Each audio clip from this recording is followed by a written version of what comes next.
In this video, I'm going to show you how to filter emails in Yahoo Mail.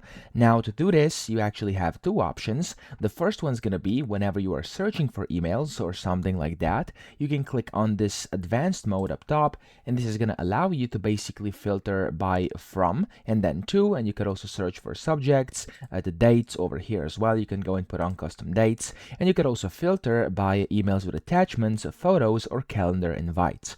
That's the first way to do this. The second one here is going to be to click on preferences, and you can sort by or filter by newest, oldest, or largest first, okay? And of course you could do unread only, and if you click on more filters over here, there's also going to be even more filters you can go ahead and toggle if you want to in here. But then you also have more options to do your custom filters and create them as well. So you want to first go to settings. To get there, go to the bottom left, click on the more button, and click on settings. From inside settings over here, you want to see, of course, you're going to go to filters.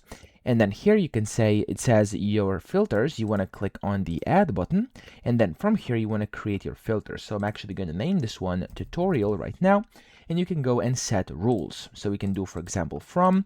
And I'm going to do from, let's do from filter criteria contains, and I'm going to enter the value. For example, let's do like Josh or something like that. So it's going to be from, and then it contains Josh, and then to, you can do the same thing, the subject, same thing, body, etc.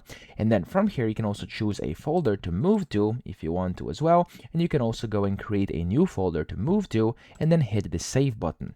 Now, whenever you do all of this, it's going to create a new filter, but if you can't hit the save button, it means that, of course, you must choose a folder to move messages, as you can see over here. So I'm actually going to go and select a folder to move. I'm going to do to archive, for example, and I'm going to leave it like it is, hit the save button, and there we go. This is now our filter, which we have created, and if you click on it, you can then manage it over here on the right, okay? So that's essentially how to filter emails in Yahoo Mail. Super simple. I hope this video helped you out. If it did, please subscribe to the channel and help me out as well.